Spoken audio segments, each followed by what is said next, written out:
राधे राधे। गुरुदेव, मुझे ये पूछना है कि जो भगवान है, सबसे बड़े भगवान, वो कौन है?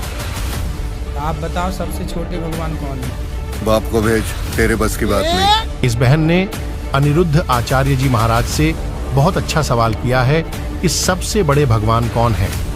तो आज इसी सवाल को क्लियर करने के लिए हम आपके बीच दो संतों के आध्यात्मिक विचार लेकर आए हैं। इस आध्यात्मिक ज्ञान चर्चा में एक तरफ हैं अनिरुद्ध आचार्य जी और दूसरी तरफ हैं जगत गुरु रामपाल जी महाराज। इन आध्यात्मिक संतों में किसका ज्ञान उत्तम है, कमेंट करके हमें अपनी राय अवश्य दें। अगर इस चैनल पर आप पहली बार आए हैं तो फटाफट से वीडियो को लाइक और चैनल को सब्सक्राइब जरूर कर दें। तो चलिए वीडियो शुरू करते हैं। राधे राधे गुरुदेव जी। राधे राधे। गुरुदेव, मुझे ये पूछना है कि जो भगवान है, सबसे बड़े भगवान, वो कौन है? आप बताओ सबसे छोटे भगवान कौन है? नहीं, जैसे अवतार तो सबने लिया है, अवतार तो सबने लिया, अवतारों को तो पता है, लेकिन जिनसे अवतार लिया है वो कौन है?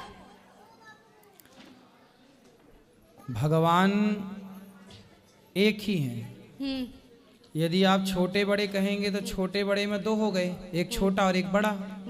पर हमारे यहाँ तो एक ना छोटा है कोई, ना बड़ा है कोई, भगवान एक है। एको ब्रह्म द्वितीयो नास्ति।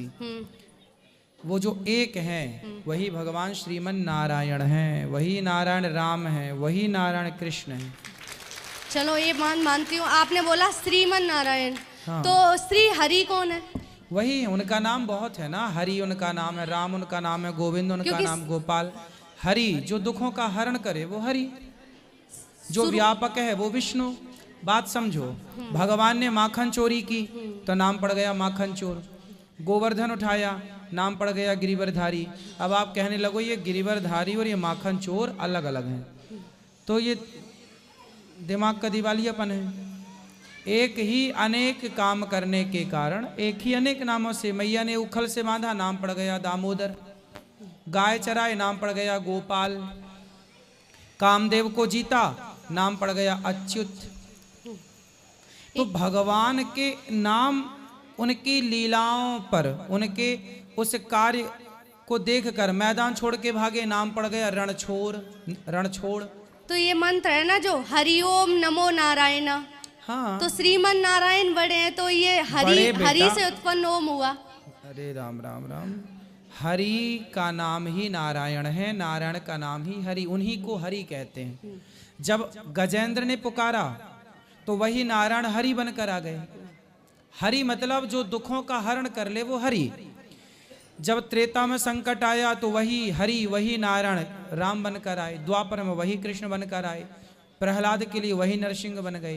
तो वही तो बन रहे हैं हरि और नारायण। अब आप देखो, फिर तो 24 अवतार हैं, तो आप 24 भगवान बना दो। दोस्तों, अभी आपने सुने अनिरुद्ध आचार्य जी महाराज के आध्यात्मिक विचार। आइए अब सुनते हैं संत रामपाल जी महाराज के आध्यात्मिक विचार। अनंत कोट ब्रह्मांड का एक रति नहीं भारे, सतगुरु पुरुष कबीर हैं ये कुल के सिरजनहारे। ना सतगुरु जननी जने उनके माने बापे, पिंड ब्रह्मांड से रहित हैं जाना तीनों तापे। हम सुल्तानी नानक तारे दादू को उपदेश दिया, जात जुलाहा भेद न पाया वो काशी माहे कबीर हुआ। अब ये भी स्पष्ट कर दिया कि जो जुलाहा जाति में प्रकट हुए थे वही परमात्मा अनंत कोट ब्रह्मांड के स्वामी कबीर जी हैं।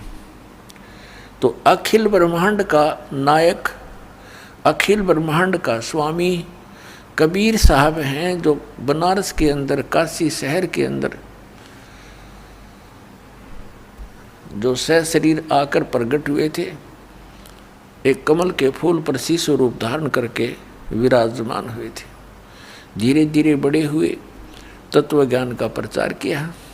ये हम सब के जनक हैं, ये कुल के मालिक हैं। इन भगवान ने, इस परमात्मा ने आकर के अपना यथार्थ ज्ञान दिया। प्रत्येक युग में आते हैं ये कबीर परमेश्वर, लेकिन अन्य युगों में सतयुग त्रेता द्वापर में ये अन्य नामांतर करके आ जाते हैं। सतयुग में सत्सुकृत नाम से, त्रेता में मुनिंदर नाम से, और द्वापर में करुणामय नाम से, और कलयुग में अपने ओरिजिनल नाम से आते हैं, कबीर नाम से, कबीर नाम से। तो पुण्यात्माओं, 600 वर्ष पहले परमात्मा ने इन श्री ब्रह्मा, श्री विष्णु, श्री शिव जी, इनके पिता और इनकी माता की उत्पत्ति बताई थी। ब्रह्मा विष्णु महेश के माता पिता की जानकारी परमेश्वर ने 600 वर्ष पहले बताई थी। लेकिन इन अज्ञानी ऋषि में ऋषियों ने, तत्वज्ञानहीनों ने, मंडलेश्वरों ने परमात्मा के उस अमृत ज्ञान को, उस यथार्थ ज्ञान को जनता तक नहीं जाने दिया और कहते रहे कबीर झूठ बोलता है, ये अशिक्षित है, ये क्या जाने भगवान के बारे में, ये क्या जाने वेदों और गीता और पुराणों के बारे में, क्योंकि इसको अक्षर ज्ञान नहीं, ये संस्कृत भाषा से परिचित नहीं। और वो नकली मंडलेश्वर केवल संस्कृत भाषा से तो परिचित थे, लेकिन अध्यात्म ज्ञान शून्य था उनका। अब हमारे सामने एक प्रॉब्लम अड़ी रही, वो एक बात कह दिया करते थे कि कबीर धानक है, दुल्हा है, ये शिक्षा का अधिकारी भी नहीं है, ये कहाँ से जान सकता है पुराणों और कुरान को, वेद और गीता को, ये सब झूठ बोलता है। ये जो कह रहा है कि 3 देव की जो करते भक्ति उनकी कदे न होए मुक्ति। परमात्मा कहा करते थे, गुण तीनों की भक्ति में ये भूल पड़ो संसार, कहे कबीर निज नाम बिना कैसे उतरो पार। 3 देव की जो करते भक्ति उनकी कदे ना होवे मुक्ति।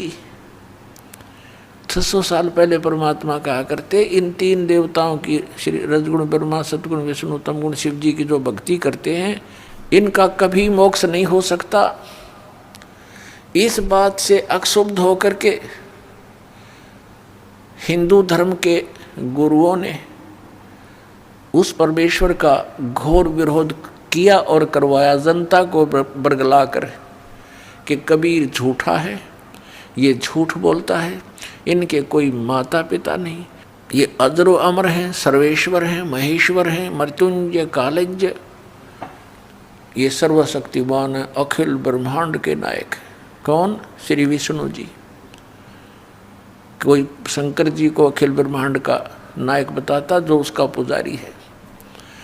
तो पुण्यात्माओं, उस समय इन नकलियों की दाल गल गई कि सचमुच कबीर जी शिक्षित नहीं हैं, संस्कृत भाषा नहीं जानते हैं, इसलिए जो हमारे गुरु लोग कह रहे हैं वही ज्ञान सच्चा है। तो उस समय इनकी दाल गल गई और परम पूज्य परमेश्वर कबीर जी अपनी प्यारी आत्मा धर्मदास जी को सचखंड लेकर गए, सतलोक लेकर गए, उस तीसरे मुक्ति धाम में जहाँ यह स्वयं विराजमान है, परमात्मा तख्त के ऊपर है, और सब ब्रह्मांडों की सतिथि से परिचित करवाया, ब्रह्मा विष्णु महेश से परिचित करवाया, उनसे वार्ता करवाई। उन्होंने स्वयं बताया कि हम तो नासवान हैं, हमारी जन्म मृत्यु होती है,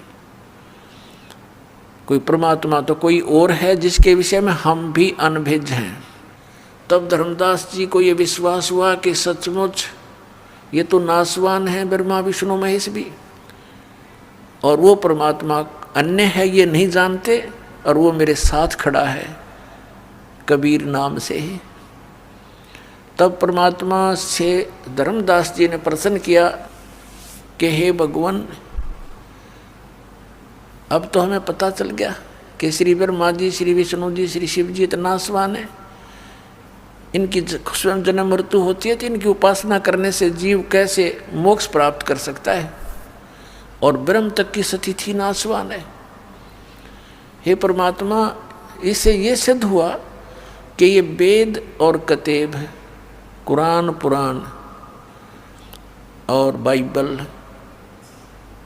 वेद और गीता, इसकी से सिद्ध हो गया कि ये सब झूठे हैं। तब परमेश्वर ने कहा था, वेद कतेब झूठे नहीं भाई, झूठे हैं जो समझे नहीं। ये शास्त्र झूठे नहीं है, झूठे तो वो हैं जिन्होंने ये समझा नहीं, इनकी समझ में नहीं आया। ये पढ़ते रहे, रट्टा लगाते रहे, घोट लेते संस्कृत को, और अशिक्षित व्यक्तियों के बीच में बैठ के दो विद्वान शास्त्रार्थ किया करते थे। और जिसने संस्कृत ज़्यादा बोल दी, श्रोताओं के हाथ में डिसीजन होता था। जो कुछ भी नहीं समझ रहे थे वो बोल क्या रहे। एक समय कोई सुप्रसिद्ध विद्वान किसी नगर में कथा कर रहा था, प्रवचन किया करता था, आसपास के क्षेत्र में सुप्रसिद्ध था, और ये कहा करते थे कि ऐसा विद्वान वेदों और गीता का, पुराणों का देखा ना सुना, उसकी दंत कथा इतनी होगी। एक अशिक्षित यात्री जा रहा था अपने किसी गंतव्य प्लेस स्थान की तरफ किसी काम से, रास्ते में देखा कि सत्संग चल रहा है, कथा हो रही है, महात्मा कोई कथा कर रहा है। उसके बारे में पूछा तो बताया कि बड़े प्रसिद्ध, बड़े पहुँचे हुए महापुरुष हैं, बड़े विद्वान हैं गीता, वेदों और पुराणों के। उसने सोचा ले 10-20 मिनट, आधा घंटा सुन लेता हूँ, फिर सफ़र कर लूँगा। वो बैठ गया सुनने के लिए। अब जब तक वो वहाँ बैठा रहा तब तक वो केवल संस्कृत ही बोलता रहा। अब उस श्रद्धालु ने सोचा कि आध घंटा हो गया, मैंने आगे सफ़र भी करना है, चलता हूँ, बहुत सत्संग सुन लिया। वो जा रहा था, रास्ते में कोई ग्वाला था। उसने पूछा कि कहाँ से आए हो यात्री, कहाँ जा रहे हो? उस यात्री ने बताया कि मैं ऐसे ऐसे इस गाँव को जा रहा हूँ और इधर से आया हूँ। तो उस ग्वाले ने कहा कि रास्ते यहाँ इस नगर में एक महात्मा आए हुए हैं, वो सत्संग सुना आपने? तो उसने कहा जी सुन के आया हूँ मैं सत्संग। कैसा लगा? कि क्या बात कही, बस कमाल कर दिया। तो उसने कहा, उस पाली ने, ग्वाले ने कहा कि कुछ मुझे भी सुना दो, मुझे तो सौभाग्य प्राप्त हुआ नहीं वहाँ जाने का, क्योंकि मैं पशुओं को लिए हुए हूँ, मुझे भी 2 वचन सुना दे जो तू सुन कर आया है। तो वो क्या कहता है यात्री कि ये तो मुझे मालूम नहीं उसने क्या बोला, वो संस्कृत बोल रहा था पर कर दिया कमाल। बता, टट्टू कमाल कर दिया जब तूने ये ही नहीं मालूम उसने बोला क्या, उन्होंने कहा कर दिया कमाल। तो पुण्यात्मा, इस तरह ये लोक वेद के आधार से सुनी सुनाई बातों से एक दूसरे से सुनकर ये महापुरुष और मैं ऋषि पाक रहे थे, न कख नहीं पता था किसी ने भी। अब ये दास ने जो शब्द बोल दिया कि किसी ने भी कुछ पता नहीं था, तो ये भगत समाज का गले नहीं उतरे कि ऐसा क्या किसी को भी मालूम नहीं था? किसी को छोड़ो, ब्रह्मा विष्णु महेश को भी ज्ञान नहीं। एक कबीर परमात्मा को छोड़कर या उन महापुरुषों के को छोड़ दो जिनको भगवान मिले, बाकी किसी को ज्ञान नहीं। अपने आत्माओं, ये प्रश्न अगर यही छोड़ दिया तो दास का सत्संग सुनना बंद कर देंगे बोली आत्माएं। कहता है ये तो अभिमानी गणा है, अपने आप को विद्वान सिद्ध करना चाहता, सबको कहता किसी को ज्ञान नहीं। दास अभिमान के तो आसपास नहीं, और अभिमान वो व्यक्ति कर सकता या तो जिसने भगवान का ज्ञान नहीं, अध्यात्म मार्ग का, या वो कर सकता है जिसने कुछ अपनी नई खोज करी हो। दास का कोई अपना ज्ञान नहीं।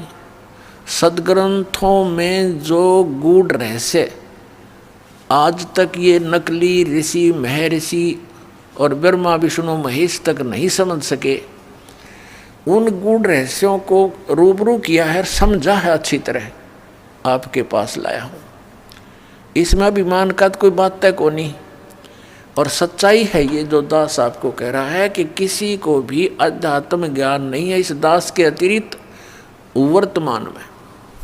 आगे की तो बात छोड़ो, पहले की तो, लेकिन जो महापुरुष हुए हैं जिनको परमात्मा मिले हैं वो तो परिपूर्ण थे ही। जिनको भगवान मिल गए फिर वो कैसे कच्चे रह सकते हैं? वो कौन कौन है? आदरणीय धर्मदास साहिब जी, आदरणीय मुल्कदास साहिब जी, आदरणीय नानक साहिब जी, आदरणीय दादू साहिब जी, आदरणीय गरीबदास साहिब जी, गांव छुड़ानी, जिला ददर, हरियाणा वाले, और आदरणीय गीसा दास साहिब जी, गांव खेखड़ा, जिला मेरठ और उत्तर प्रदेश वाले। इन महापुरुषों को छोड़कर जो दास के नॉलेज में हैं, उनके अतिरिक्त अध्यात्म ज्ञान किसी के पास नहीं था। सब उआ बाई बक रहे थे।